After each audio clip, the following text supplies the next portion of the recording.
let's rock and roll. Yeah. We're back, boys and girls, with another episode of the Not So Fucking Ordinary Show. And if you're new to the show, I'm taking time to interview extraordinary people, like my main man to my left here, Jason Kunz. How you doing, my man? I'm awesome, man. How are you? Fantastic. You know, before I introduce this guy in greater detail, I have to, of course, announce the show sponsor, Fit to Give. Fit to Give provides high quality stainless steel shaker bottles, Minneapolis based, and what's important to me and why it's near and dear to my heart is that a portion of the proceeds are going to charities both locally as well as internationally. So if you want to kind of stock up on some active gear, check out Fit to Give at fittogive.org, and we appreciate your support. All right, my man, the moment we've been waiting for. You know, it's been a long time coming. Had a couple of days of prep. We've been texting back and forth, missed calls, missed meetings, missed texts, long walks on the beach, and here we are. You know, I'm super excited to have you on the show for multiple reasons, but to name a few before we get into detail, and I let you explain why you're here, is I told you that you're just one of those guys that vibrates on a very high frequency. And what I mean by that is you're a guy that not only looks inward and is trying to kind of figure out the best version of yourself and reach your highest potential, but it's not only from a personal development, but it's, you know, improving your relationship with your lady, who's fantastic, and your fitness journey, your corporate career, and your spirituality. And you know, you're a guy that is just always trying to improve each bucket of your life. And I was like, I can relate to that. I love that. I need to figure out what's making Jason tick. So thank you for being on the show, my man. Yeah, and I want to say, obviously, thanks for having me, number one. But number two, it's I felt the same way about you, and I'll never forget, we were at Jeremy's place. Yep. And I think it must have been his housewarming party. And there was probably like 8, 10, maybe 12 of us there or so. Yeah. Late Friday or Saturday night, we were playing bags and stuff.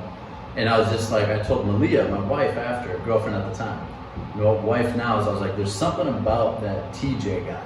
And I don't know if it's your energy, I don't know if it's your enthusiasm for life or what it was, but what I noticed about you for sure, without a fact, was you were one of the first people to greet me at that party.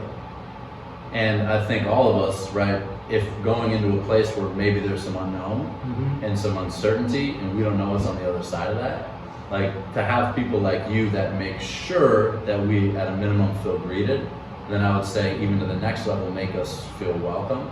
Like that's a gift, man. And so I'm excited to be here. Yeah, man. And thanks for having me. Yeah, of course. I appreciate you sharing that with me. And I remember that night vividly. It was a great time. A great time. And there's a lot of guys like, man, who's Jason? Same thing that you just said. He's like, great energy about him. You were kind of, you of course were close with Tyson, but in terms of myself and all some of the other guys, you know, you knew the crew, but they're like, man, Jason's a great dude. And I was like, I agree. So let's jump into this a little bit. You know, Jason, if I were to ask you, you know, what do you do for a living? How do you describe that? Yeah. Kind of a generic question, but let's set the tone a little bit. Yeah, so I do a lot of things, which can be a challenge sometimes. But what I'll tell you is, I'll say my day job. Can we define it as that? My day job? I love it. So my day job is I'm actually at 3M. Okay. And so I'm in the global safety and sustainability role at 3M. So now what in the world does that mean? Right. Well, so you take a look at right now with COVID, what we're all dealing with, of course. Yep. So we have a lot of manufacturing sites across the world. And we're also manufacturing some essential products. So N95s, face shields, right? Some body coverings, body protection, and things like that. So right now at this time, it's my sole responsibility to make sure that the people in the manufacturing sites across the world right now, manufacturing those essential supplies for the people, for example, on the front line, that we keep them healthy, we keep them safe, and we keep them on the manufacturing line, keeping those lines running, because you can't just pick someone off the street and be like, hey, we had a guy go down and he's sick and he's out for 2 weeks, so we need you to come run this line. Right. That's making millions of N95s every single week. And so at this point, in looks like the near future, hopefully not too distant future, right? Fingers crossed, right? My job is to make sure that the folks that are running our lines are as healthy and safe as possible every day. So That's what I'm doing right now. I mean, that's Day one job. hell of a job right there. That's super important. Yeah, And yeah. and of course, I appreciate you doing that because it's important 24/7, 365. Post-COVID or pre-COVID, it's going to be important post-COVID, but especially right now, the things that you guys are doing and supplying to the economy and the citizens within the economy, is absolutely critical. So I can't imagine how long your days are. You said day job, but I'm sure it goes outside of the day. Yeah, it does, and I'll say blessed, I think is a word for it. I'd say maybe grateful that, sometimes in the early mornings we'll have a call with EMEA, right, Europe and the Middle East, my friends over there. And then late at night we'll jump on a call with APAC, Asia Pacific, at like 9 o'clock or so. Yeah. Now we're not doing that every day, but to have that level of culture and engage with people who have different beliefs and perspectives and things and such, it's really a gift because it broadens my perspective. So the days can be long. It's not like every day is like that, but I appreciate days like that because you get to connect with so many different people across the world. So I'm sure the fact that you're making a difference helps fuel throughout a long day like that, right? Like it's not just a job that more or less doesn't have such a large impact. I'm just assuming, but if I was in that role, just knowing that my extra hour, 2 hours, 9 p.m., 10 p.m. talking to APAC, things like that, is making a difference. So good for you. Yeah, man. Something my buddy Ty always says. He always says two things are critical: meaningful work and meaningful relationships. And he said after that, he said, yeah, there's some other important things, but if you can nail those two, and meaningful relationships, one of them for me is, of course, my relationship with God, right? That's being part of that. But if you can really feel like your work is purposeful and meaningful, that's going to carry over into your relationships. And so he always reminds me of that when I'm having a tough day, that we can find meaning in our work, even if it doesn't at times feel meaningful. There's always something deeper inside, right, within that work that can drive us and drive our purpose. So, yeah. I love that. Yeah. So, outside of your role at 3M, what else do you do? Yeah, man. So, what keeps you busy? Yeah, so I became a speaker, I guess if you want to call it that, a few years ago. I've always wanted to speak. I was just not that good at it, ever. Like I was a guy who would get in front of a group and my whole body would be like this. My voice would be quivering and shaking, and then I would rush through it. So I'd sprint through it as fast as I could. I'd get done, I'd be like, woo! Like survive that. Yeah. Not like I enjoyed that. Yeah. Not like I feel like I really contributed in that. Like not like it was like holy, like I can't believe I got through that. Thank God. Let's dig into that a little bit more because I think that's the norm. Most people that stand up to speak, they have the same physiological response. They're nervous, they're sweating, they're jittery, they want to get through this quickly as possible. I think that's normal. The question I have for you is, what made you want to actually commit to getting better at it? Yeah, so there's a few things. And I think the first thing would be is if you can, through your voice, right, if you can somehow impact people, like one-on-one conversations are key like this, but if I have a message to share and I can't verbalize that message and get it out to people, and maybe it's just something that's impacted me positively, then I feel like I'm potentially cutting people short of what's possible. You know what I'm saying? Yeah, that's a with great that, way to look at like it. it's like we have this gift and we just don't know what to do with it. We're like, and so instead of being able to provide it or contribute it to someone, we don't. So that kind of flipped the script a little bit for me and flipped the switch. And I think the other thing is, take a courtroom example, right? So you have an entire courtroom, right? And who are the attorneys and lawyers speaking to in that courtroom? Are they speaking to the entirety of the courtroom, or are they speaking to a very specific bunch? What do you think? The specific bunch, trying to persuade, trying to influence, trying to get their message across to not just the judge but the jury. Nailed it, right? Yeah, and mostly the jury, right? And so something that someone told me one time, and I'll never forget it, is what they said when you're speaking, you're not speaking to the entire courtroom. You're speaking to the jury box. And it might just be that one juror that you need to speak to that needs to hear your message. And so in doing that, you get through the nervousness. Because nervousness, if you're focused on self, you're going to trip and fall and it's not going to be pretty. Right. As soon as you shift that and you go, there might be a crowd of 500 people, but that one guy or that one gal needs to hear my story because they could be going through the same exact thing that I went through or that I'm going through right now. And their life could be different because of it. And so I shifted from trying to speak to everybody and trying to move and influence crowds to just going, there's one person in that audience that needs to hear this. And in doing so, the nervousness and the quivers and things like that, they didn't disappear. That stuff still comes up. But when it comes up, I go, not today. Because they need to hear this. You know what I'm saying? 100%. I love that, and I can relate to that completely. Because similarly to you, I of course had very similar reactions when I wanted to speak. And it was one of the most fearful things that I could possibly do. I always wanted to be an individual that could go in front of a crowd, whether it was 2 people, 3 people, 4 people, and be able to speak. I grew up with a lisp. I grew up with a very small stutter, and so speaking just even to one person was always, it was kind of like the insecurity was always in the back of my head. And right after college, I made the conscious decision that I wanted to attack this head on. And so I took a sales job. And being a sales executive, you have to be able to speak and you have to be able to, relay a message. So that was kind of my first step to attack that fear of mine and insecurity. Step 2 was I joined Toastmasters International Speaking, a kind of global public speaking committee, if you will. I jumped into that. Most nerve-wracking thing I had ever done. And even the icebreaker, standing up and speaking in front of 30 people just to introduce yourself for 60 seconds. I was just like, what am I going to say? I don't even know my name anymore. And I moved from that to become the president of Toastmasters for a while in St. Paul, and then from there to now doing podcasts. But I only bring that because it comes full circle where so many people are terrified of speaking, and everyone has their own reasons. But I guess the message that I would try and provide to the individuals watching is like, just attack that. Just attack that insecurity, because you don't know how powerful the message that you might have inside could be to the individual that needs to hear it that day. To your point, just that one individual might have to hear just 1 or 2 words from you that could impact their day. Yeah, that's so good, man. It reminds me of Butch Harmon. You know who Butch Harmon is? Not familiar, no. So I'm not a golf fan at all, right? I know this story through a friend who's a golf fan, right? Who shared this with me. But Butch Harmon is arguably the greatest swing coach of all time. Okay. So when Tiger was in his prime, it was some believe because he was working with Butch Harmon. And when Phil's been in his prime, it's because he's working with Butch Harmon, from my understanding, okay? Don't know golf that well, but this is my understanding. I know this for a fact.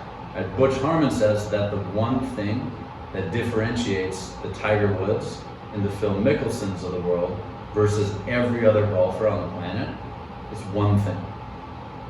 He says resilience.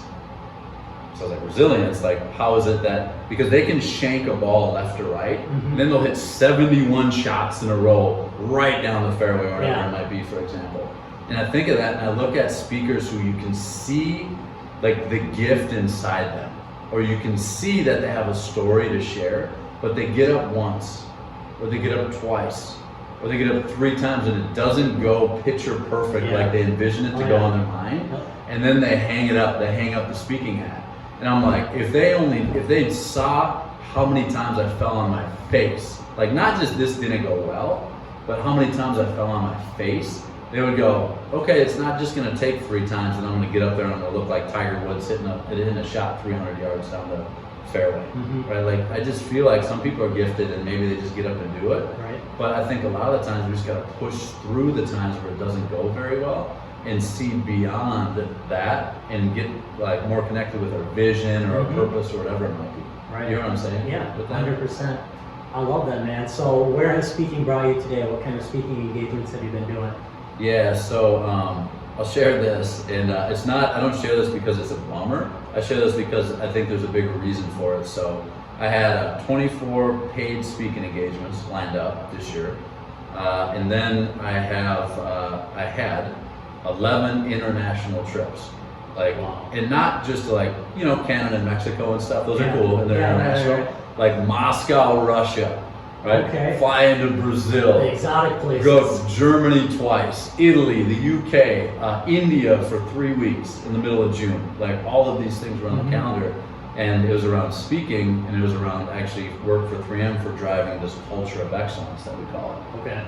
that was before, of course, right? Before mid-March or so in COVID-19. And I saw every single one of those engagements just go and vaporize and disappear like that. And so what I'm doing right now, of course, is I've shifted to some virtual events. Okay. But I want to share the idea that, I was devastated when all of this was happening, because as far as me breaking out as a speaker, like in my mind, this was my year.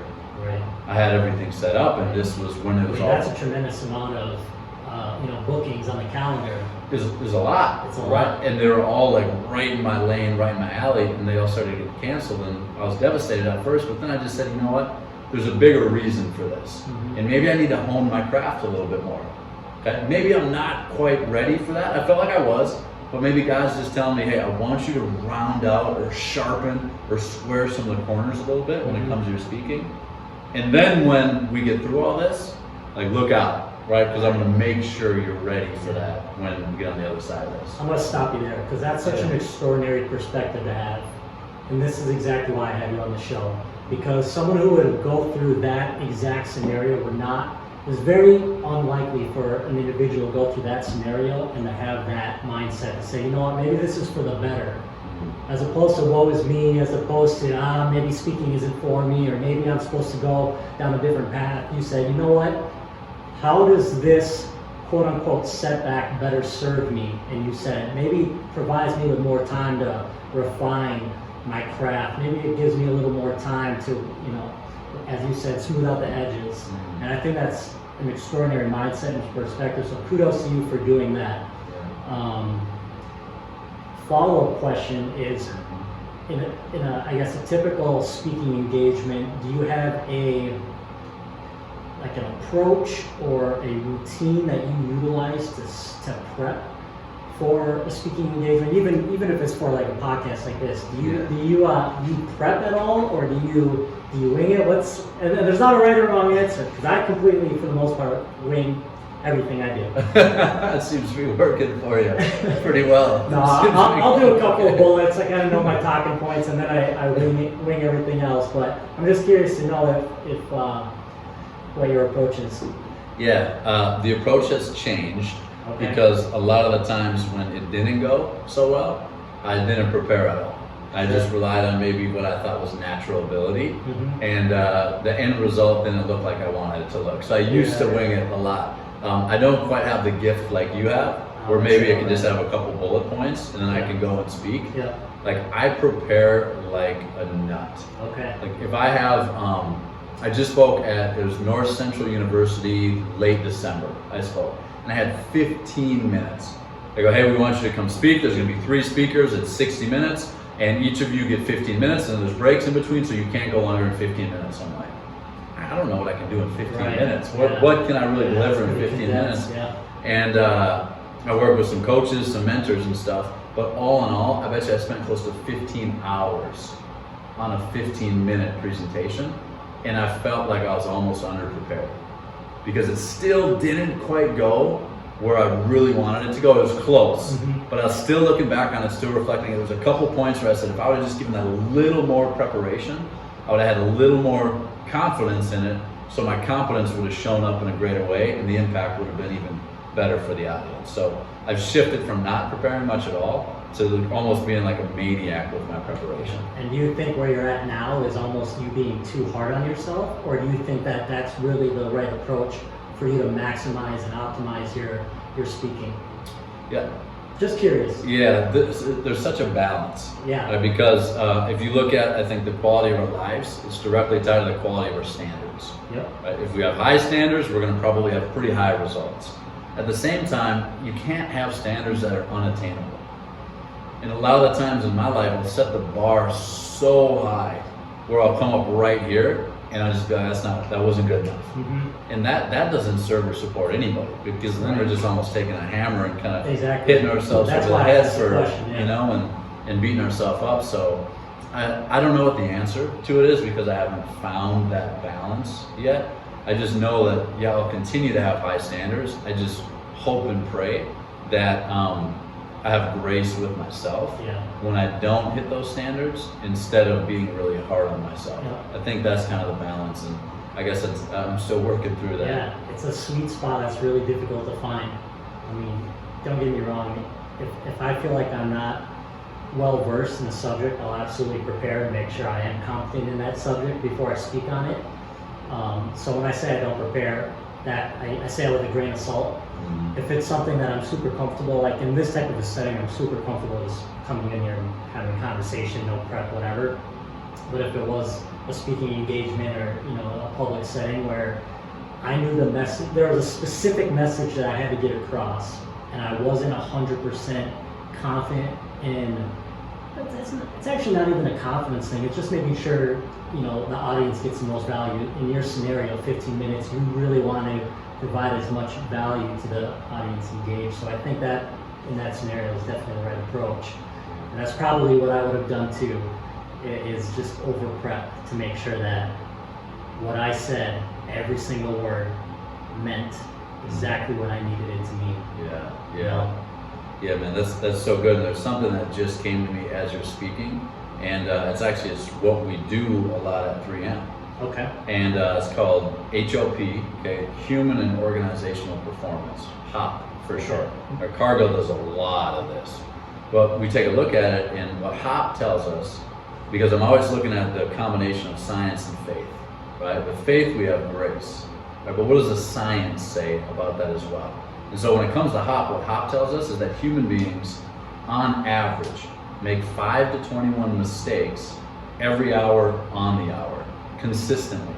And so you take a look at like a manufacturing site, for example, you have 100 people on the first shift, it's a 10-hour shift, and they're making 5 to 21 mistakes an hour, so you have 100 times 10 times 10. I don't know, I'm not great at math, but that's like 10,000 or something, right? So you're going to have 10,000 mistakes or hours per shift. So I share that because in knowing that, in knowing the science of human and organizational performance, we realize that in correcting human beings, in correcting behaviors, in trying to blame and punish errors and mistakes out, it's impossible. Errors and mistakes are as human as, I don't know, growing hair and like, you know what I'm saying? Yeah. Like they're just that human. It's going to happen, it's inevitable. And what came to me is the fact that I think we can be so hard on ourselves when we make mistakes, not recognizing that there's no question we're going to make mistakes. Right. When our standard becomes perfection, then I think we failed ourselves and everyone around us at that point. So I see kind of the grace that faith would bring, but then I think let's bring the science to it, recognize that we are going to make mistakes and we're going to be far from perfect, and then let's have grace with ourselves when we do so. Anyway, that just came to my mind, so I wanted to share that. Yeah, I think that's a great share and a super important revelation for people to realize on their own. I think especially a lot of individuals like yourself and myself who put that bar so high, it's very difficult to, I'll use the word you use because it's the most appropriate word, which is, you know, grace for yourself. You can still have super high standards, but don't beat yourself up to a point where it puts you 3 steps backwards just because you didn't attain that goal. And you know, since we're talking about public speaking, I'll kind of give a scenario, a real life example. When I first started speaking, when I joined that Toastmasters, you know, public speaking club, I wanted everything to be so perfect. I didn't ever want to say or ah or lip smack or look down at the ground or repeat myself twice. I wanted it to be so perfect. And again, I was in sales and that was my first sales job, so it was very like script oriented where every word had to flow perfectly, every pause had to be on point. You're speaking to executives at Fortune 500s and that voicemail within 10 seconds has to be perfect. You know what I'm talking about? Every word has to be perfect. Yeah. But it didn't take me very long to realize that trying to set such a high standard of like verbal communication in this particular example was actually doing more harm than good. I wasn't getting the appropriate message across because I was robotic. I was so robotic. There's no passion behind it, no enthusiasm behind it. And so now when I speak, I'm conscious of the ums and the ahs, but if it happens, millisecond, I don't think about it anymore. Whereas before I'd say and then it would be in my head the entire remainder of that presentation or that speech, and it would completely debilitate me. Thus, the result and the impact I was trying to have throughout that conversation, downward. So there's just a lot of correlations, connecting the dots here as you kind of talk about some of the main points through your speaking, that I'm just going back to some of the moments when I was trying to pick up my speaking. Yeah. You know? And it reminds me of what we touched on before, which is resilience. Like now, if you catch yourself with a lip smack, I love how you say that because I do it all the time. When I'm mic'd up, I'll hear like, and I'm like, do I really sound like that? Yeah. And like, I hope it doesn't sound that significant to the audience where it's just lip smacking, but uhs and ahs and ums and like that happens. But what I'm hearing and what you're saying is now you have the resilience and maybe even the confidence as well, just to push through it. Right. Is that right? Yeah, 100%. Yeah. 100%. I love that journey, man, because I think a lot of the times people see the end product and they don't see the, 137 times where it was not pretty. And I never take those times back because I think they help obviously get us to where we're at today. But just I wish people wouldn't just see the end product or the headline. Yeah. I wish they'd actually read the story and see the struggle and see the journey, and it's like this. And that's exactly why I'm having this podcast, baby. Yeah. That's exactly why. Yeah. That's exactly why. Can you, I know we talked about this a couple times leading up to this week, but can you share, because I love this about your heart, and I love this about you wanting to serve so many people. Can you share kind of the reason behind the podcast when you talk about people and legacy and yours and theirs and things like that? Yeah, absolutely. So there's a number of reasons why I started a podcast in no particular order. First one being, it's an opportunity to have these type of conversations and engagements with, as I mentioned earlier, with someone who I think is quote unquote extraordinary, who has a unique mindset or perspective on the world, or they take the time to actually look inward. They're not always looking outward trying to please everyone else. They're taking the time to get to know themselves, which then enables them to go out in the world and have an impact. So I wanted to create a platform to really highlight that individual as well as get to know how someone like you ticks, so I can more or less mimic some of the things you do that best serve you. If there's some tools in your arsenal that I can borrow from time to time that helps, build my shed, quote unquote shed throughout the day, why not? And then vice versa. And then the second piece is, as you mentioned, the legacy piece. I want to be able to provide some form of documentation of myself. I'm not necessarily saying I'm a technologist, but with what we have at our disposal now, with video cameras and social media, I want to be able to take advantage of that by recording myself or my kids, my grandkids, my great-great-great-grandkids can look back on great-great-great-grandpa TJ and see what his beliefs were and some of the principles that I leverage throughout my day and throughout my journey of life. And then thirdly, and similarly, is to do that exact same thing for my guests. To have a record of legacy for you to leave behind for your kids and your great-grandkids and your mom and dad to watch after this, and your wife, and it's just something that to me is very important.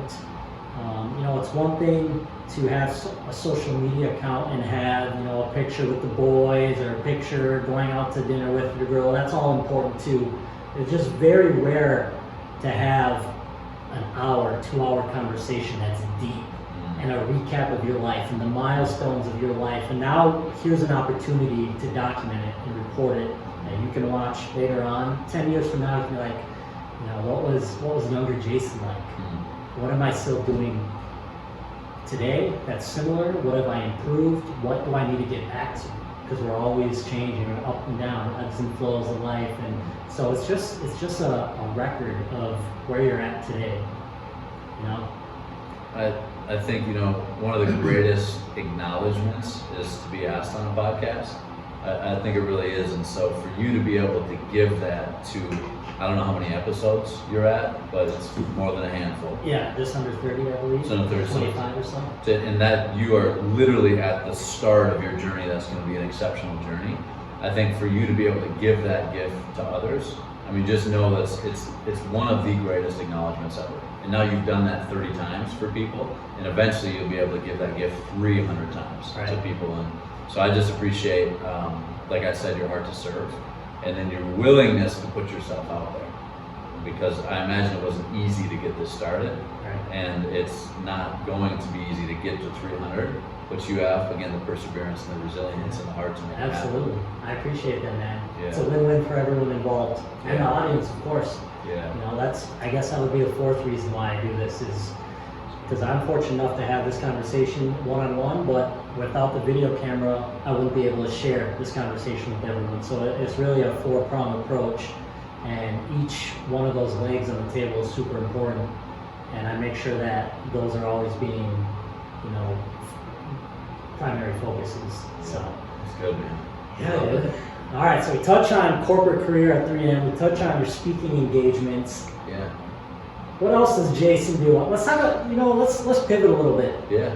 And if I forget anything, make sure to interrupt me. But I want to kind of go down the journey of your fitness, and like talk to me about how, like, why is health and fitness important to you? How did you get started, and we'll go from there. Yeah, so I think it's important to understand, since I could walk, I played every sport under the sun. Okay. And I mean every sport, you name it, I except for probably cricket. I think that's probably the only one I haven't played. I don't think I've played it. And had a, I'll say, pretty good high school career, and then going to college, got to play some college ball. I got to play some Division II college football. Nice. And in that process, I learned a lot about my health. And what I learned going into my sophomore year, where I had the opportunity to earn a starting gig, is I learned what doesn't work for your health. Okay. And so what happened is my buddy and I, who's from Detroit Lakes, we decided to go to WeFest. And if you know anything about the college football season, you have basically WeFest the weekend before, two-a-days start. And so we had trained our tails off all summer. Stayed in the town of our college so we could work out 2 times a day, lift, and then run, and then throwing, and I mean, you name it, like 2 to 3 times a day, 7 days a week, we're working out in the best shape of our life, no question. We go to WeFest, and we go hard, right? Have you been to WeFest? I haven't, but I'm Don't go, okay, don't go. Don't go. For your own personal health and well-being, right, don't go. Great time though, great time. And so we come back after 3 to 4 days of going hard like a 22, 23-year-old college kid would go, right? About 21 at the time. 21-year-old college kid would go. Come back, wake up on, it was either Sunday morning or Monday morning, and I felt like my stomach had exploded. And I was in bed for 4 to 5 hours and I couldn't even move. Got in my car, drove to the local hospital, sat in the emergency room for 2 to 3, 4 hours maybe. Didn't even get to talk to a doc. So got back in my car, drove 3 hours home, because who do you want more than anything at a time like that? Mommy, daddy. You want mommy and daddy, right? Daddy. Specifically mommy, and I'm like, mom will save me. So she got me an appointment at a local Duluth hospital, and what it turned out is I had basically partied myself so hard into the point where I had burned a hole in my esophagus. Holy shit. And it was precancerous. Wow. And it was from what the doc said, a lot of chewing tobacco, a lot of drinking, and just overloading with supplements. Wow. Because when you go out Friday, Saturday, and you got to work out on Sunday, you're taking every no explode and every Jack 3D that you know, like that you can. And so I basically burned a hole in my esophagus. Wow, I've never heard of that. Yeah, it was intense, man. It was an extreme form of GERD, gastroesophageal reflux disease, which basically means that every time I laid down, all of the stomach acid would go up here. Oh, wow. And so it started burning my esophagus up. And so, long story short, that wasn't working. My diet at the time was Michelina's microwavable like packages, like 9,000 calories, Nice. and it was like $1.99. You know, so in college that's what I was living off. And very few people know this about me, but if you look at my health, at this point, following that, like I've gone a complete 180. I mean, man, like I'm just a nut about everything. Yeah. Like I haven't drank now for I think 7 months or so. I'm going all year without drinking. Like don't do gluten, don't do sugar. I haven't had a pop in 10 years. Like when I think of fast food, like I have a visceral reaction to it. Like I kind of get sick, like even thinking about it. But a lot of them don't know like how bad I was and how much I destroyed and damaged my body. And I think it's taken me up to about the last couple of years to really start to figure out like what works for me and what doesn't work for me. But now it's all about, man, I'm huge into fasting. Okay. So I do 16/8 every day. Okay. I do one 24-hour fast, water only, every single month. I'll do a 2 to 3 day water only fast, up to maybe a 4-day water only fast once a quarter. And then I'm only putting into my body like clean protein and vegetables, and like that's about it, man. How do you feel about the fasting in terms of I know you have, I was trying to gather everything you said, but you said you did 16 no food, 8-hour window to eat, right? Yep, exactly. And then you also said, you say 3 days of water only? Yep, one 24-hour fast a month. Okay. And then once a quarter, okay, like somewhere between a 2 and a 4-day water only fast. Pretty much like a detox. Yeah, it'd be like okay. a detox. Yeah, okay. Exactly. So what are some, I guess, health benefits that you've experienced through that? Yeah, so I think mostly for me is I'm all about energy. Because if you and me are competing in any realm, yep, and I can go an hour longer than you, you're ready to hang it up and I'm still pushing through, that guy or gal is always going to win.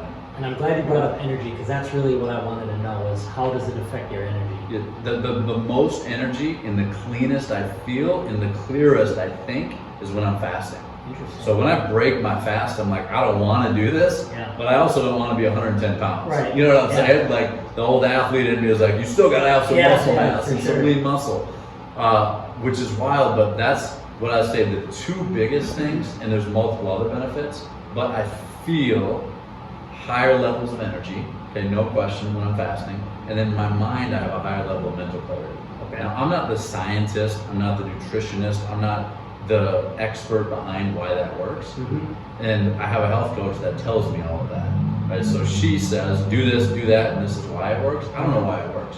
She just tells me to do it, and it works. You know what I'm saying about that? So I'm not the guy that's going to tell people the science and the physiology behind it. Right. I think you just got to find out what works for you and consult the experts, you know? Yeah.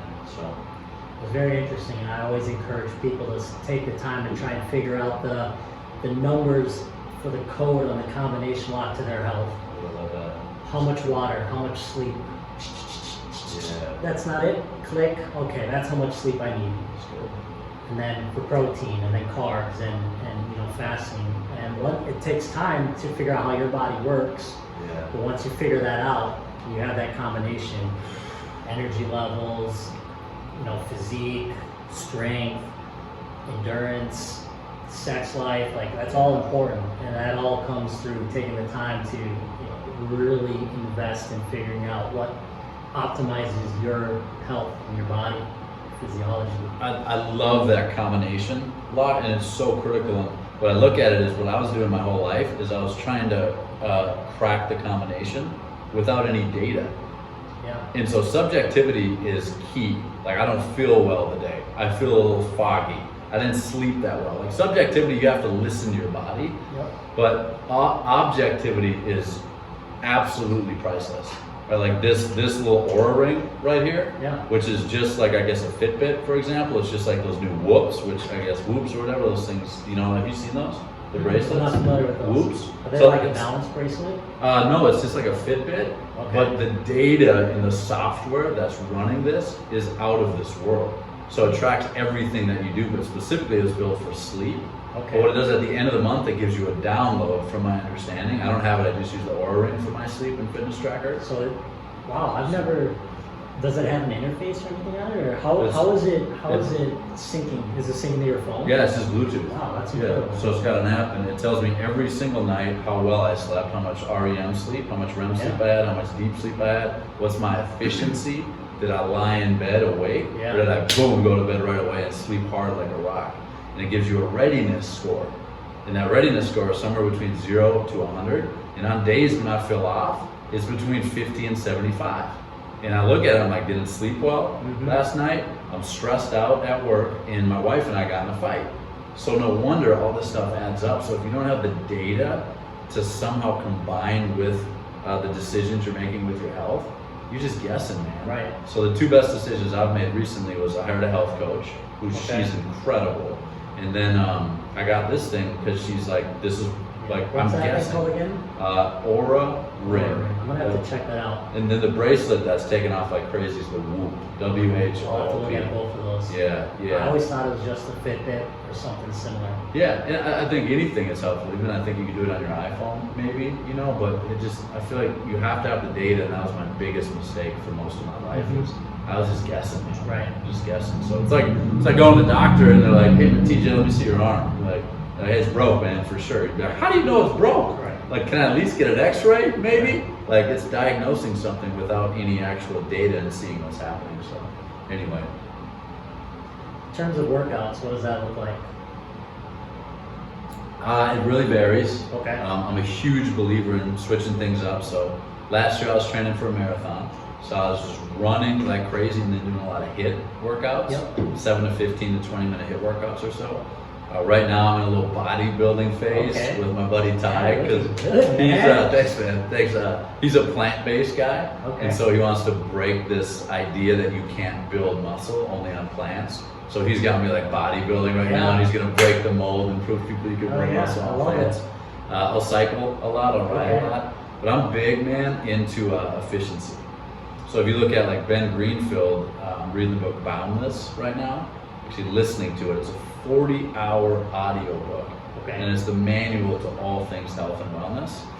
And Ben Greenfield talks about a 7-minute workout that's been proven time and time again to be the most effective, most efficient workout that you can do for overall health and well-being. So if I only have 7 minutes, I pull that up and bam, What I does just it consist of? Do you know off the top of your head? Yeah, so it's 30 seconds on, 10 seconds off, I think is what it is. Babe, is that what it is? 30 on, 10 off? I'm asking my wife behind the camera. I think that's what it is. So 30 seconds on, 10 seconds off, and it's 7, I think, basic movements or 10 basic movements. So you have like push-ups, squats, jump squats, wall sits. You have plank, like switches where you plank from a push-up and do that. And then like explosive clap push-ups, and then one other. So it's all body weight. But you get done with 7 minutes and you're like, whoo, I'm good for the day. So if I only have a short amount of time, I'll get in that. It only takes 7 to 10 minutes total, right? So I love it. yeah, man, it's really varied. I love it. So why switching up from, I'm blanking on the word, marathon to cycling to bodybuilding? Why the switch ups? I like experimenting with my body and seeing what works and what doesn't work and what my body responds to and what it doesn't respond to. I also have this problem of having this achiever mindset, which I know you can relate to. Right. So this is my first marathon, and I'm like, I'm gonna run a 3-hour marathon. I'm going to Boston, you know. I missed it by a few minutes, but I'm always looking for the next challenge, because otherwise, like, what are you working out for? What are you working out for? My other buddy, Tyler, who started a few gyms in the area, he always says, if you're working out just to build muscle and it's not functional muscle, then what's the point? In other words, if you're in the woods and you're hunting and you come face to face with something that could probably take you out, and you can't somehow use that muscle or that speed or that agility to protect or save or run or whatever it would be, then like what are you in the gym for? And so I've kind of just adapted that mentality. So I'm always looking at, I guess, what adds to health, fitness, quickness, speed, strength, and then also what's going to make me live the longest. And if you look at that right now, supposedly from my understanding, it's actually lifting heavy weights and then VO2 max. Those two in combination are two of the things that's actually proven to make us live longer. And man, if you can live longer, I think you can do a lot more on this planet if you can make it 110 instead of 75. You know what I'm saying with that? So that's one reason that I haven't heard anyone say it that I've had on the show. Most of the guests that at least 50 to 60% of the guests I've had on the show are heavily into fitness for different reasons. I haven't heard one person say longevity of life. And I think that's an amazing reason. You know, that's definitely a motivator to want to go to the gym. It's like, you know, most people want to live as long as possible. And it's kind of a no-brainer response or answer, but a lot of people don't actually think like that. They want the show, not the go. You know what I mean? That's funny. I like that. They want the show but not the go. And I think, you know, it's interesting, man, when you read about the average lifespan of Americans, and it's 76, 77, like that's, I don't know, man, there's I need a more lot. time than that. I feel the same way. I need Like, more time. I hope I'm still running marathons at that Exactly. age. I hope I'm still madly in love with my wife at that time, and we have another 20, 30, 40 years after that. Yeah. You know what I'm saying? Yeah. And I think it's just incredible what we can do with just a few more years. Imagine what we can do with a few more decades. Exactly. And so, yeah, man, that's big. And I think it took me until like my early 30s to realize that, where I was all show before. Yeah. Now I'm like, I kind of want to go a little further and a little longer, you know. Yeah. So. Yeah, I've had a very similar pivot where I was just, you know, I did the shows, I did the modeling. It was all about how you looked, and you were trying to create and sculpt a physique that was to please the judges or please the ladies, whatever it was. It was always to please someone else for the most part. And then I had that mental shift, similar to you. It's like, what's the purpose of having muscle? You know, my weight would fluctuate from. I played soccer my whole life, so I was 153 pounds in college. Within 6 months, I went from 153 to 213. Within 6 months? Yeah, and it was the most uncomfortable. It wasn't quality muscle. I'll be the first to say it wasn't quality muscle. It was a majority of it was fat, and you know, here I was 153 pounds with these tiny little ankles, soccer body, now carrying around, you know, 60 pounds plus, and I could just feel my joints immediately. And I'm not saying the approach I took was the right approach to begin with, but that was like an eye-opener. And then I continued to kind of go through this bulk cut phase, and I still do that, but not to the extremes, where I would consistently every year over year would go 40 to 60 pound swings, and that's common in bodybuilding and you know, physique competitions and stuff like that. That's just kind of the way of the sport. And I got to the point where I had to ask myself, you know, why am I doing this? And similar to you, it's like I need to be able to, because over those 10 years of really focusing on building muscle, I couldn't play soccer anymore. Every time I went to the field, within 10 minutes, hamstring was gone, ankles were swelling up, because I had all this new muscle mass that my body and joints weren't used to. And so now, over the last probably 16 months or so, I'm trying to find a happy medium where I can still go and lift with the lifters, I can play soccer with the soccer players, I can swim with the I want to be able to be kind of like this ultimate athlete, and similar to you, where I need to scratch the itch on running a marathon. I need to scratch the itch of competing on stage, and then doing this, and then doing this, and trying these different avenues of athleticism, not just for health and fitness, but the most important thing, which I want to segue and ask you, is the mind piece. What do you mentally gain through activity? Is there anything that you've, you know, extracted from this fitness journey of yours, both fitness in the gym and running, as well as the nutrition piece? And if to give you a little more time to think about it, I'll give you some examples. Maybe it's a discipline piece. Maybe it is the setting a goal, missing the mark, and sharpening the perseverance aspect of your life. And you know where I'm going with this. I'm just curious to know, like, mentally, have you gained anything through fitness? Yeah. So I mean, my wife behind the camera, I could just ask her what I'm like when I don't work out. And we could just ask her that, and I think what she would say is, I'm not super enjoyable to be around, babe. Is that safe to say? Safe to say? So, Nods, yeah. So it gets back to the combination, to your combination lock. What works for you? Some people get up, they tie their shoes at 5 a.m. and they run 10 miles every single day. Yep. I know a guy that's a former Air Force Admiral, I think is what it was. One of the fastest to climb to Admiral ever within the Air Force. He runs 10 miles every day, 7 days a week at 4 a.m. 4 a.m. I'm like, you're crazy. You're crazy. So that's the combination for his combination lock, not mine. So if you take a look at it, I love how you said "not mine," by the way. Yeah, it's important though. It's important. As much as I want that, that's not mine. Yeah. I'm built for like 40 to 100 yards. right? Not for 10 miles. Yeah. Right? So what's the combination? I love how you said that. Combination to your life. The other piece, I'm going to share a few things here. I came across this book, Spark, S-P-A-R-K. Okay, I'm not familiar with that one. Many years ago, and it transformed my life. It was like I got sick, right? So I had to clean my life up. And then I started realizing the actual benefits of exercise. And what this book Spark is a case study of multiple different schools, one specifically Naperville. Okay, I think it was Naperville High School, maybe one of the many high schools in Naperville outside Chicago. And these students at Naperville got the highest standardized test scores every single year out of anywhere on the planet. Okay, Asia included, because Asia usually crushes us, right? Everywhere. And they're like, what are these kids doing?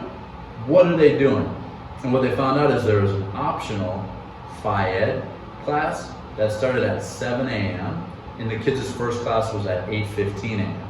And so what they did is all these studies, and they hooked the kids up, and they're doing all these, brain analysis, and testing different dopamine and serotonin levels and all this stuff. And one of the things they discovered was exercise can be the equivalent of taking a Prozac for depression, right, and an Adderall for anxiety and focus at the same time, without, of course, ever having to take pharmaceuticals. Right. And I can't stand pharmaceuticals. I don't do them at all. So I'm like, how do I get boosted levels of happiness and satisfaction and connection and fulfillment? Mm-hmm. And then how do I bring in and rein in my crazy mind that's always moving at 1,000 miles an hour? And it's like taking, for example, an Adderall and do this. Nothing wrong with, I need to preface it, nothing wrong if people take those, right? I get that everyone has different chemical balances. Nothing wrong with that. But what I've noticed about exercise is it does those two for me almost instantaneously, right? Where I feel better, and the science says that, of course you know that, but the focus is off the charts. Mm-hmm. And something now that I've been doing probably for 5 to 6 years or so is every day I schedule an early morning workout with someone who I will not miss that workout with. And I will not show up late for that. An accountability partner. The accountability partner. And you don't ever have an accountability partner that's just as good as you. Ever. Because then you'll cheat each other. Exactly. And you'll slowly start to slip. Because they always got to be just a step better than you in one or two categories. And the guy I've been working out with consistently through this is my buddy Ty. And he's a guy I don't show up late for. I'll text him tonight. I'll go 5:29 a.m. tomorrow, ? And he'll go, yeah, man, see you then. We got chest. And I'm like, good, let's do it. Yeah. I'm up 5:15. At 5:28, literally at 5:28, I'll be at his front door. He'll let me in. His dogs will lick me and almost knock me over. And then we'll go lift. And I do that because otherwise my ass would sleep in until like 7:30, until I had to get up, and I'm all groggy, and I gotta get on my first call, and I'm a turd on my first call. Yeah. The combination to my combination lock is forcing myself to get up early and be with people that push me and drive me and make me better. Otherwise, I want to do that. Right. And so, I think the question was, how did we even get to this? Oh, what I've kind of gained from health and wellness. You're hitting the mark. I'm all over the place. No, I you're got to hitting be it. reined in sometime. I should have worked out before this, maybe. Would have helped. So there's so many different things to it, and I think the thing a lot of people miss is my buddy and I have had some of the best conversations ever in our relationship at 5:29, 5:39, 5:49 a.m. That's incredible. Like, I love hearing that. Like it's time that no one can take away from us ever. And I just look at like when I get nervous, my eyes water sometimes. Through this COVID thing, like the walks that my wife and I have had, like in this time has not been easy. Like no matter how it's impacted you, it's impacted you. Every one of the 7.6 billion people on the planet, or whatever we're at now, has impacted you. And I just look at the time that we have, and my wife and I can walk, and just in walking, how much that just loosens me up to talk about things that as a man, as a former athlete, having supposed to be stoic and hard and tough and strong, that I don't want that. And in moving my body, it allows my mind to just move and be open to things I want to be open to, and be more vulnerable and authentic with my wife. So I mean, there's a lot to it, Yeah. right, man? There's a lot to it. So That's amazing. yeah. Wow. I did not expect any of those answers. That was awesome. Yeah. one thing that I want to pull away from that, I mean, there's a lot of nuggets of greatness in there, but the self-awareness was one thing that really stood out to me, and your humility. Those two things really stood out. So first of all, your self-awareness to say, I need an accountability partner. Now, this is my goal, but I know myself enough to know that if I leave this task to my own devices, I might come up a little short. And so I'm going to have an accountability partner who's really going to make sure that I'm committed and I'm there. So I think that's a major takeaway for everyone listening. And then secondly, the humility. The humility to ask someone else to do that first and foremost, and then on the tail end of that to, share with everyone listening that going on the walks with your wife and your ability to open up, which I think most of the guys listening, myself included, have a very hard time. You said the word stoic.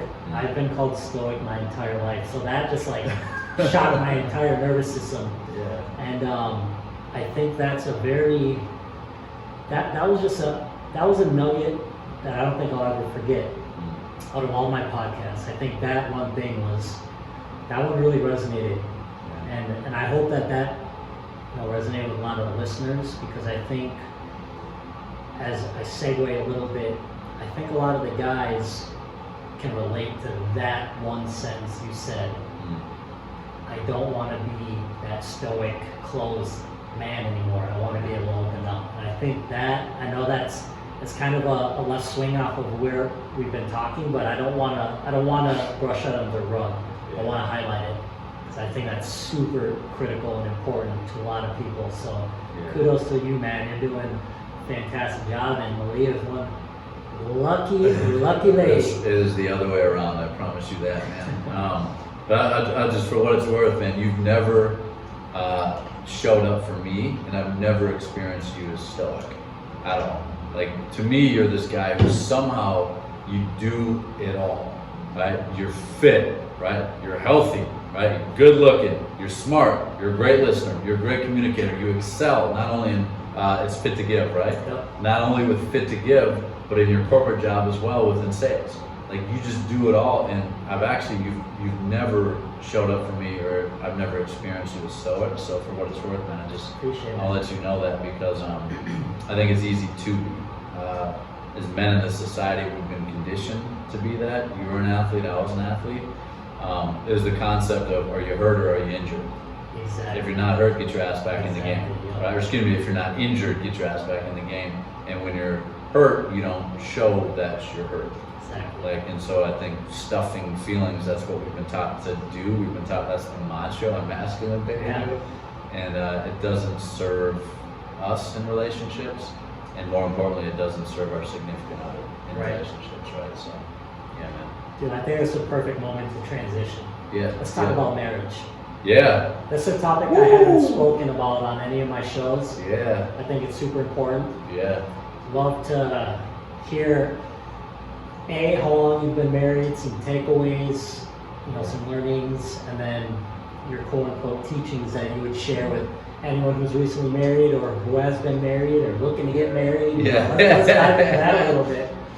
My wife and I should just switch spots for about the next 10 to 12 minutes or so. She could wrap on this for a while and tell you all the things that I could probably do better, because I can do a lot of things better, right? So take this with a grain of salt, because I'm a rookie, but I'm really lucky to have a wife who pushes me every single day. Every single day, as much as I don't want to be pushed. Okay. She does. And so we've been married for almost a year. Okay. We got married August 24th, 2019, up in Vancouver Island, like this sleepy little surf beach town north of Seattle, 3 to 4 hours on Vancouver Island. So we're pushing our 1-year anniversary. Okay, so that's exciting, yeah. Right, so far, so good. And I think, if I were to share some of the things that I've learned is, I could do the same old stuff, like communicate, right? Never go to bed mad, like all that stuff. Like, yeah, I get it. Right? But what are the nuggets that have made a difference for us? Right? Number one is, earlier this year we created priorities. because if you look at human beings, we make somewhere on average, I think it's like 60 to 80,000 decisions a day, mostly small, but some big.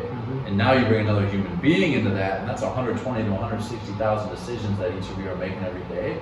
So you sure as hell better be on the same page for some of those decisions, ideally most of them. Right. And so what we did is we actually laid out our priorities. And what we did is I have now, it's like a 29 slide PowerPoint slide deck with beliefs, principles, priorities, my love languages, her love languages, different things that make her feel loved, different things that make me feel loved. And one of those things that we did is we created our priorities. And so now every single decision we make flows through these priorities. And the priorities are in this order. Number 1 is faith. Number 2 is our relationship. Number 3 is health. And number 4 is business, which I'll touch on in a moment. Number 5 is friends and family. And then number 6 is community. Some people might look at that and they'll be like, well, why is the business in front of your friends and family? Well, we all go through seasons in our life where the business, for whatever reason, comes first. But if you're clear on that with your spouse, then things are going to work and things will flow from that. And I'll give you an example. So we were at church one Sunday, this was recently, and one of our buddies came up to us and he's like, hey, are you going to be at Bible study on Wednesday night? And I'm like, yeah, man, I think we're free, for sure. And I was like, no, actually, it's, I think it was like the North Loop annual business meeting or something like that. Okay. Pull up my calendar, I'm like, hey man, we're not going to make it. And my lovely wife came in and kind of inserted herself in the conversation, and she said, North Loop annual business meeting, where does that fall on the list of priorities? And I go, damn it. Gotcha. And then my mind goes, how incredible is that? Right. That we just saved an argument by defaulting back to standard work and principles, which would be our priorities that we created for ourselves. So yeah, I love the alignment. Of course, we were at Bible study on Wednesday night, and I wasn't at the North Loop annual business meeting, right? Yep. And it's just it's a saved argument, and it's a decision that you can actually have guardrails for to make. So that's one thing. The other thing would be is this has been one of the best decisions we've ever made. So every single Sunday night, religiously we journal, and we journal on 6 specific questions. And we journal because as a guy, again, getting back to lack of vulnerability and stoicism and all that stuff, it's easier for me to write down what I'm thinking and feeling, and then I feel comfortable sharing it. So it's almost like a guardrail and safety mechanism. So we have these journals, and we share, number 1, what we're grateful for, mostly in the relationship, but in life, we share what we're proud of. And the focus should be what you're proud of that your wife has done or accomplished or contributed. Okay? Number 3 would be, what's one massive failure from the week? And then what did you learn from it? And then we celebrate the massive failure. Okay. So what that does is it conditions your brain to actually look at things such as failures as accomplishments, right? And so with that failure, if we don't have a massive failure from the week, that's the failure. And so you're seeing that failure as an accomplishment because you attempted it. Nailed it. Nailed it. That's a way better way to say that. Yeah. Thanks for clarifying that. Yeah, you're spot on. And then what am I committed to this week?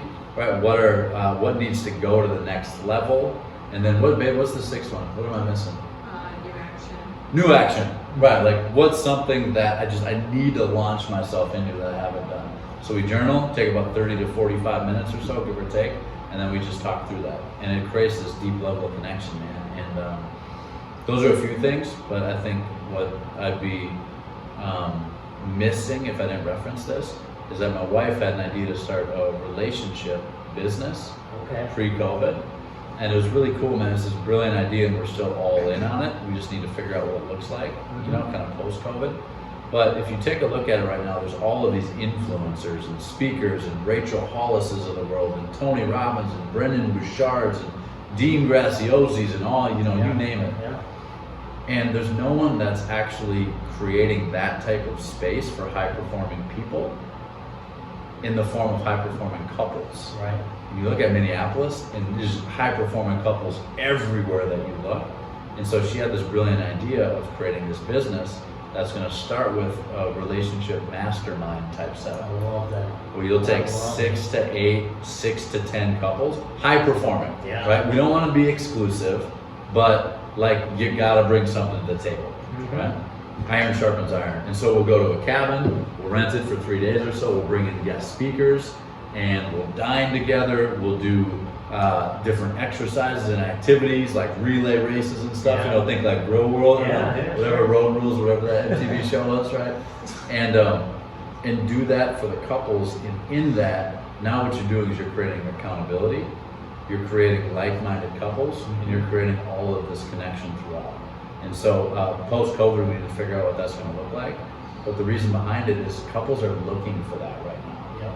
Like you and I know we're achievers, and Malia and I go to events every single year, and there's a massive gap right now.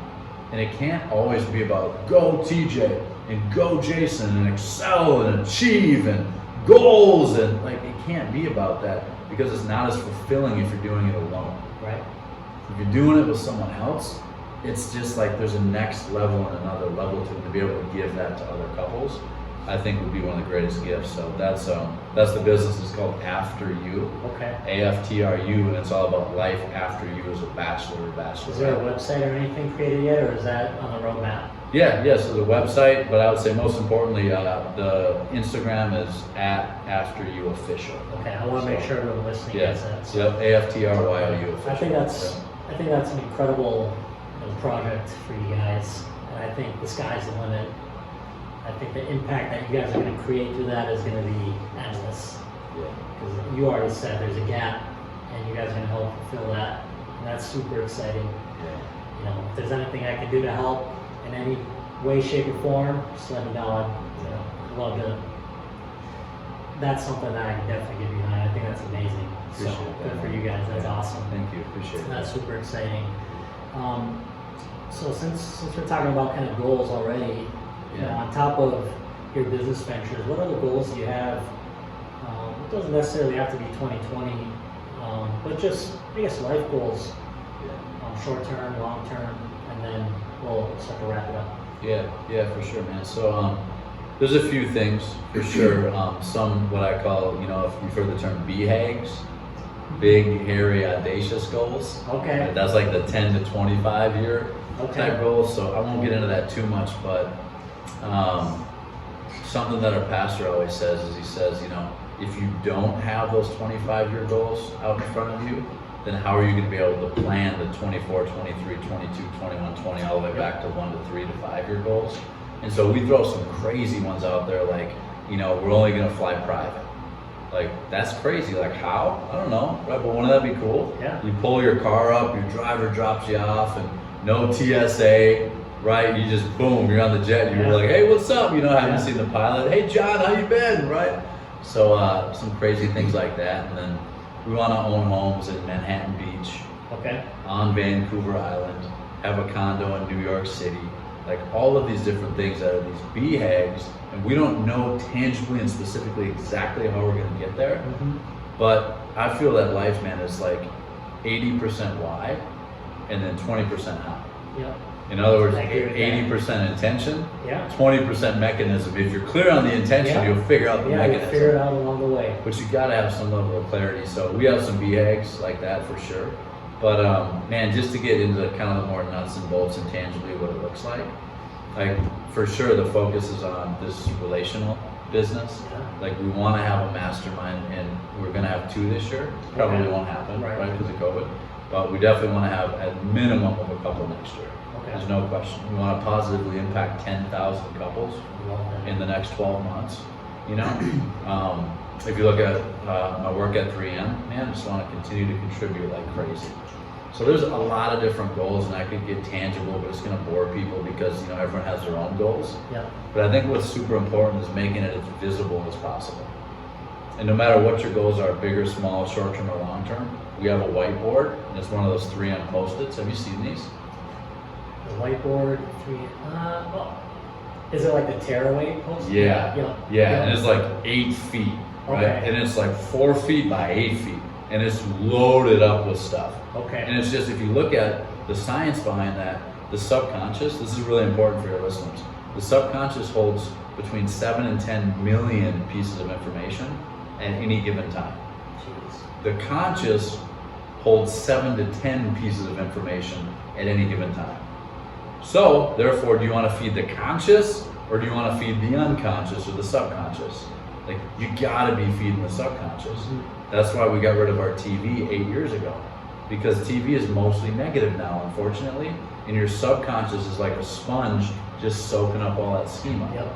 So back to the goals, if you look at the goals, if you're writing them down every single day, if you're looking at them every single day, if it's on the back of your iPhone and you look at your iPhone 80 times a day like the average American does, your subconscious is absorbing that.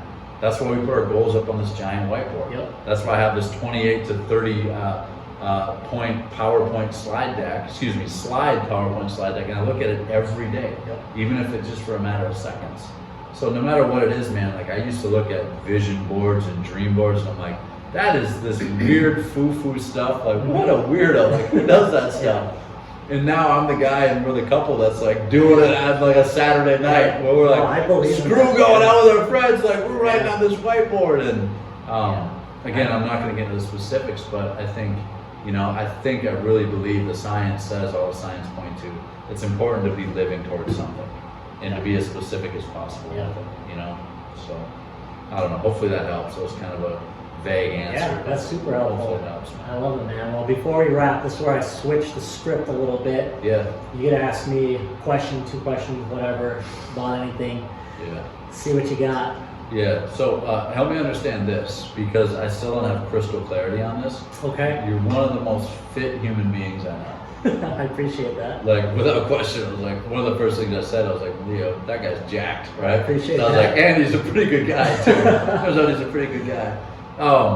But why is it for you, like specifically, you've poured your heart and soul into fitness. Yeah. Some people, because they were bullied as a kid, right? And they're like, that's not happening to me again. I'm gonna bulk up and make sure I can protect myself or my mom or my sister. Yeah. Like, there's so much to it, and so I want to understand, because it's such a part of your life. Yep. Like, why is it such a part of who you are? Yeah. So I got into fitness, specifically lifting weights, right after my soccer career. And so the transition looked like this. At that point in time, I was rounding out my college, career, you can call it. At the time, I was training with the Minnesota Thunder previously, and then the NSC Stars, and then the new Minnesota Pro teams. I had been training with them throughout college, and so a career as a professional soccer player in my mind didn't seem that far away. That was my main focus. I had no plan B. I wasn't even going to go to college. I was going to try and go from high school straight into the pros. I wasn't good enough. But that was like the only focus I had was professional soccer player. And throughout college, well, actually started in high school, all the way throughout college, every single year I had a significant injury that put me out for a minimum of 50% of every single season from 9th grade all the way through my senior year in college. I missed every season at least 50% of it. And as you get older, you start to realize, well, even if I were to make it pro, how sustainable is that? Given my track record of being injured all the time, especially at a pro level, I'm probably gonna be done and retire like right away.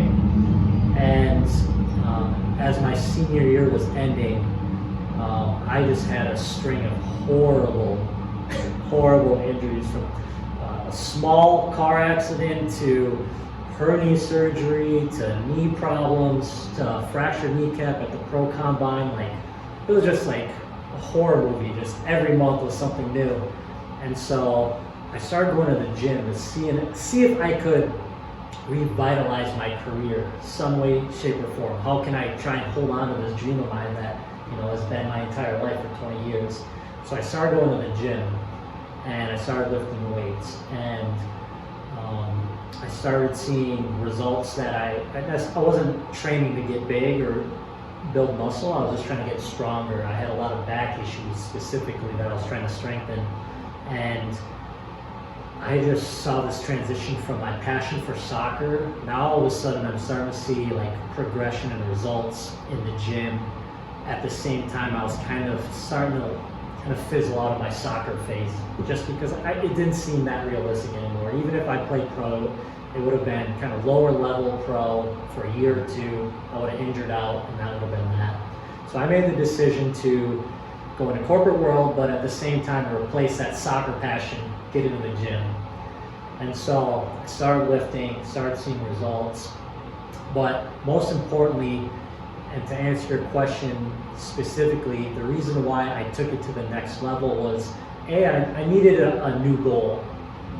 Playing professional soccer was my goal for 20 years. Now I was like, I need a new goal. I want to, at the time, I wanted to be on a cover. This was like pre-social media, so cover models were the thing. It wasn't social influencers. It was, you on the cover of a magazine, and that was like a new goal of mine, as well as a few years after that was competing. And then 2-3 years into my fitness journey, the whole social media influencer thing came, and everyone was a fitness expert, and everyone was with their shirts off. And so I didn't feel as unique, because I felt like I was really bringing a lot of value to people who were trying to change their, because I went from not knowing anything about fitness to really feeling like I was an expert in the field. And so that was like the short journey of my fitness. And then the best part of this, and where I'm going with this long ass story, is the mindset. And that's what really hooked me to this day. So working out for the abs and the single digit body fat and all that stuff, that had its purpose at its time. But the reason why I train the way I train to this day, even though I'm not trying to be on a cover, I'm not modeling anymore, I'm not trying to compete, is 100% the mind. And the byproduct of me training at the levels that I train happens to be a decent looking physique, but I train for this first and foremost. And so what that means to me, and the people that haven't listened to me kind of give this spiel before, is I train twice a day for a majority of the year, 6 days a week, and then the 7th day I'll do one long ass leg workout. But I say that to say it's for my mind, and similar to you, waking up early to train, that gets my body in motion. The juices are flowing, my mental clarity and focus. It allows me to kind of boot my systems and get ready for the day. It's a quick workout, 25 to 35 minutes, pretty fast, similar to yours, where it's very low rest periods, smaller body parts and ab work, stretching in and out. Then I go about my day. But going through the action of waking up at a time that I don't want to wake up at, eating a breakfast I don't want to eat, going to a gym and putting my body through something I don't want it to do, by doing those things, and then a cold shower, I use that every now and then. I don't do it every day, I'll be honest now, but I'll use it if I feel I'm slipping on my discipline. But the purpose is to put myself through a routine of discipline that sucks, but it serves me and my day for the better. So by going through those actions early in the morning, everything else that comes up throughout the day, whether it's putting out a fire in my corporate job or through the businesses I own, or it's relationally, I feel better prepared and better equipped because I've had the time to mentally prepare myself. And so that's the morning workout, go about my day, and then the evening is more or less my performance-based workout, where I am trying to isolate the bicep, but I am also incorporating a lot of mobility, because like I said earlier, I'm trying to be an athlete. So that's like my approach to fitness, my fitness journey up until this point. But today I have 0 fitness goals other than just wanting to be athletic and continuously sharpening my mind. You know what I heard a lot. I know, it was a 30-minute rant. No, I love that. I love that, man, because it paints a picture and it helps me get clear on why that is important for you. What I heard in that is something I always say, and that's self-respect comes from doing the hard things. Perfectly said. And I look at some days where I'm not feeling so great about myself, and my confidence is shaken, and my self-esteem is rattled. I'm like, where is this coming from? Mm-hmm. It's like, well, you've been floating by. You've been choosing to do the easy things. Mm-hmm. Whereas for you, it's like self-respect comes from doing the hard things. It comes from working out 2 times a day, 6 days a week. Yep. And then, not that that's enough, where let's take Sunday and have it be the Sabbath. You're like, yo, I'm doubling down on Sunday and I'm doing a long ass leg day. I think is what you said, or like a hard ass leg day. You got it. Like, that's intense. Yeah. All right? And when it comes time for you to pick up the phone and call that customer that maybe has been stringing you along, and you need to call them and have an adult conversation with them, that's easy for you. Exactly. Right? Or when you need to approach the pretty gal, I think you're single, right? No, single? no, I'm sorry. no, that's Okay. all right. But if you were single, guys out there, if you're single, right? It's funny, my wife's shaking her head in the back. Do your research, dude. No, you're good, man. You're good. But for the single guys, then when it comes to approaching the pretty girl in the bar or at the restaurant or at the office or wherever we are post-COVID, right? That's easy for you because you've chosen to do the hard things, so you've earned the self-respect to be willing to step into that. Yeah, exactly. And I think to your point, the mental aspect of physical fitness and working out and health, it's one of the most impactful things that we get as a result, almost like an indirect result of being physically healthy. Yeah, exactly. I And love that morning workout, I mean, I could talk about that for hours, but another thing I'll add to it, because I think it's important and I value the listeners, is that by committing yourself to that morning workout, as I said, doing things you don't want to do, especially that early in the morning, you're now in control of the day is not controlling you. Ooh, I like And that. so what that means is everything you just mentioned and more. Everything you just mentioned and more. You're no longer being reactive to the things that are being thrown at you throughout the day. You're in a proactive state and you decided to be so, and you can continue to decide by, again, controlling your day. And that has served me over the last 8, 9, 10 years. And the reason why the two-a-days is so over the top. It is so over the top. And I was only introduced to that because I was prepping for a show, and that became my new standard. Because I was going from 1 a day, and that's probably, I'm not going to say healthier or not healthier, because again, combination lock, but when I was competing, it was 1 a day, but then I would go through a phase of 2-a-days, and now all of a sudden, wow, I like that high in the morning that I got from feeling accomplished, and I'm going to do it again later in the evening to keep the momentum going. So, yeah, man, that's the fitness piece. That's the fitness piece. I've got another question, right? All right, as long as the camera's not dying, let's keep rolling. We good with the camera? We're good? I just plugged it in. All right. Okay. Good eyes, All good right. eyes. So this is a question I don't ask everybody because I don't think a lot of people think about this, but I ask it because I think it uncovers things for us, and even if you do think about this constantly, it may uncover something for you that you haven't thought about. And so when it comes to the show, when it comes to the podcast, if anything were possible with this show and podcast, if anything were possible, what would you do?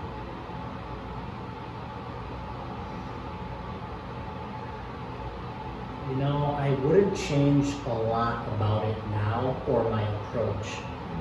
The only thing that I would hope was a greater audience, because I think there's a lot of value in the conversations that you and I have and my other guests have had, so I would want to be able to share that.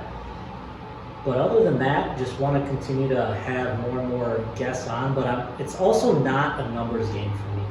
I am methodic and strategic about who I have on the show. I'm not trying to have 100 shows a year for the sake of having 100 shows a year.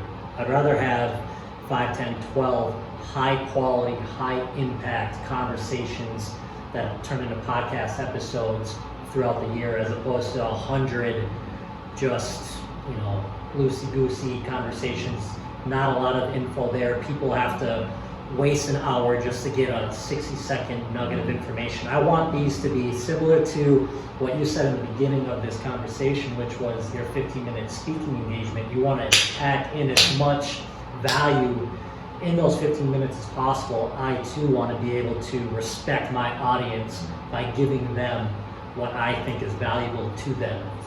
So if I can continue to do what I'm doing now, but continue to reach a greater audience, then I'm all smiles every year, baby. Yeah.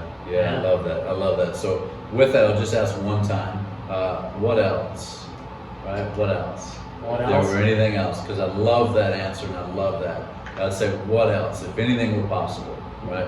What would you do? What else? In life or with the podcast? With the podcast, yeah. The podcast, Yeah, what else? What else?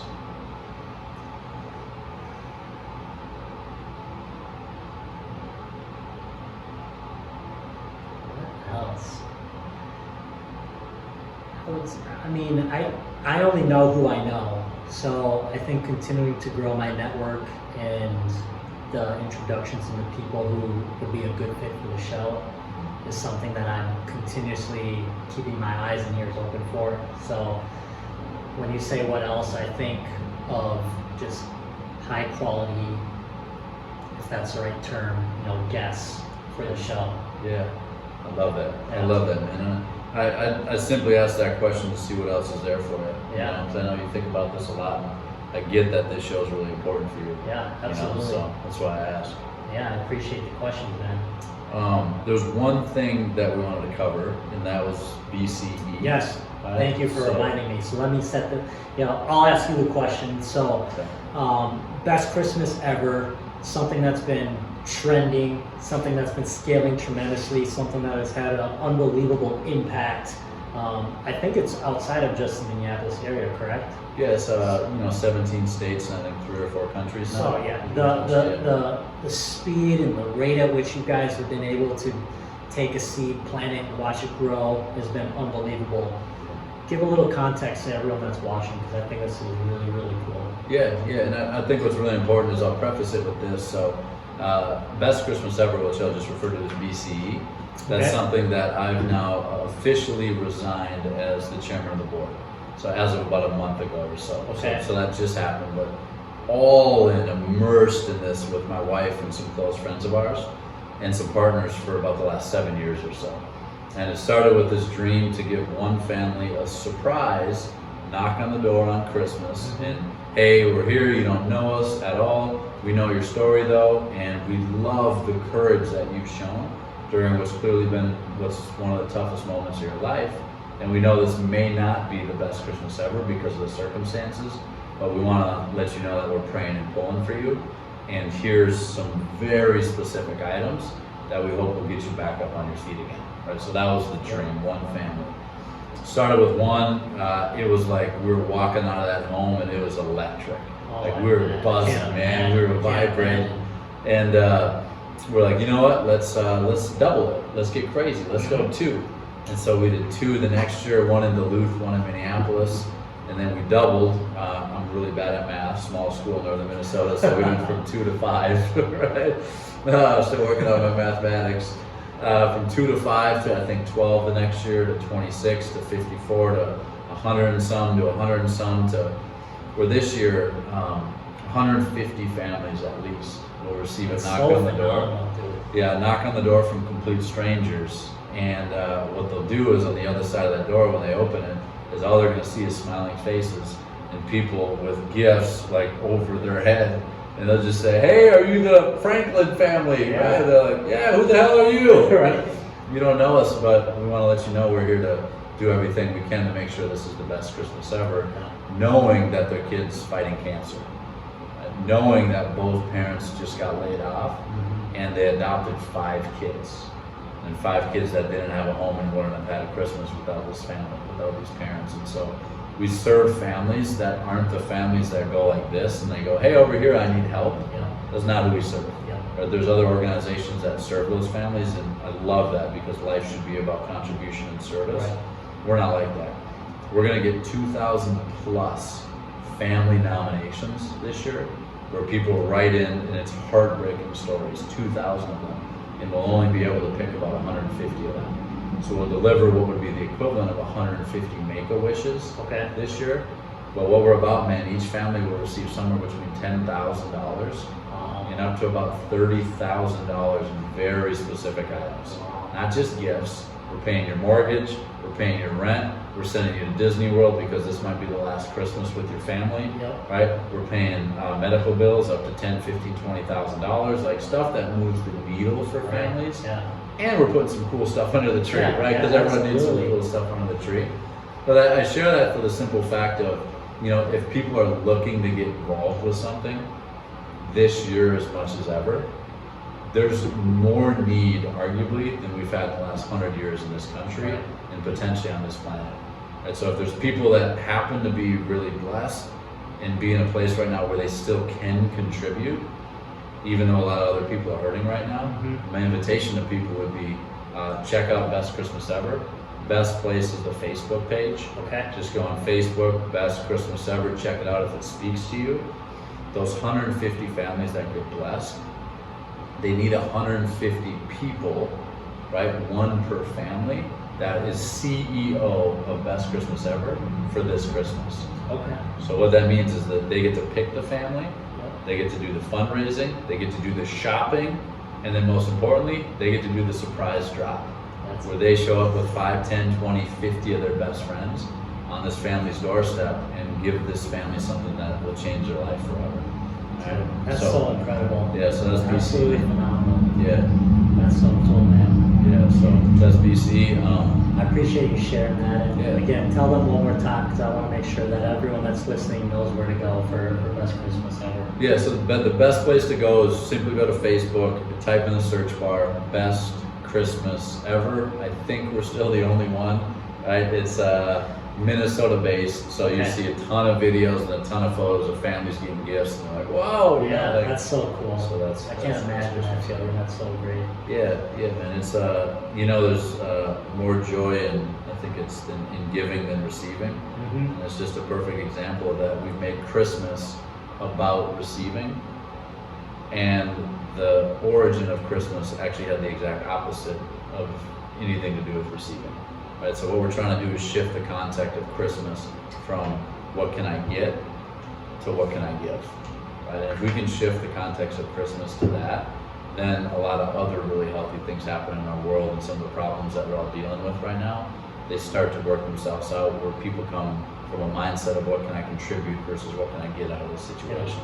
So, Good for you, man. That's so incredible. yeah. Man. All right, let's wrap up here. You're a young man who's had a tremendous impact, had a lot of contribution to society. What do you want your legacy to be? In other words, this might sound a little morbid, but you're on your deathbed, everyone's coming to your funeral. What do you hope everyone that has known you closely, or maybe not so close, can say about you? Yeah. What is the impact you wish that they have realized through your life? Yeah, so we all have life-shaping events, we really do, and a lot of us don't feel comfortable sharing them for whatever reason. And I think sharing those events are what moves the needle for people, and it actually has people realize that we're relatable and we have limiting beliefs just like everybody else, and we have uncertainties and insecurities just like everybody else. And when I was going into 5th grade, my family made the decision to move us from the western part of Minnesota up to the northeastern part of Minnesota, about 5 hours away from where we were growing up. And I had the childhood that was like the jam. Like Sundays, we're doing football and fish fries. Sure. Monday through Friday, it's T-ball with the buddies, and our families are getting together on the nights, and the parents are drinking beer, and the kids are playing baseball in the yard and tag and all that stuff and kick the can. And so moving us to a small town of about 2,000 to 3,000 people or so, where if you didn't have one of, I'll say, 4 to 6 last names, then you weren't welcome. Interesting. And so basically from the ages of what would have been about 10 to 18, so I guess from about 5th grade to my senior year of high school, I hated it. Because what I was trying to do is I was trying to do everything I could to fit in. And when you try to do everything you can to fit in, you lose your authentic self. And you start being very ingenuine, I think that's a word. Let's just say you start to become very inauthentic. And you're trying to fit in and be someone different so people like you. Right? And that's a terrible way to live life. And I learned that through this idea of being in this place where no matter what I did, it wasn't the right thing to do. And so if you take a look at the impact and the legacy that I want to have on the world and on people throughout my life from now until my goal is to live to 130, right? So every day between now and then, I've never met anyone that has one. So I tell everyone 120. Yeah. I've never heard anyone say over like 100, and now I meet, here we are, and you got me beat. We could do a lot of fasting, right? And a lot of, we'll do a lot of heavy weights. We'll get there, right? A lot of hit workouts. VO2 max will be good. See But you in 80 years. one third is the goal, and what my mission, I really feel my purpose on this life is with every person I engage with between now and the day where I'm on my deathbed, hopefully surrounded by all my loved ones, and sounds cliche or cheesy, but holding my wife's hand, right? And she'd be about 126 at the time. Yeah. Is I pray that, right, every single human being I come in contact with between now and then, they go, I felt like I could just come as myself around that guy. I didn't have to try to fit in with him or his crew. I could just belong. And that's such a powerful distinction, to just be able to feel like we belong in a certain community or group or crew, and not always having to change ourselves and try to be something that we're not, because that feels gross at the end of the day. Right. And I think in the process we lose who we are. So if I can just have people feel comfortable to show up exactly as they are, man, I think that's a life well lived. And in the process, I hope I point people to Jesus, because he's been huge in my life, and faith is huge, and I think there's a lot there. And journey, faith is a big journey for a lot of people, but I think it has to start somewhere. So if people can just come as they are around me, feel comfortable doing that, and if I can somehow just point people towards Jesus and love and grace and respect and being open-minded, I think that's a pretty good life, man.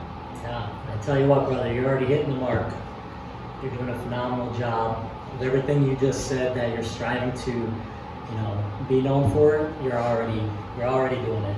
You're already doing it. So, Jason, my man, I want to thank you for being on the show. This was a phenomenal conversation. I'm super excited to share this with everyone, and I hope that everyone listening can at least pull a couple of nuggets of value, information, takeaways. I know there's going to be a lot more than just a few. So, Jason, thank you so much, my man. Yeah, man. Thanks for having me. Yes. We're out, guys.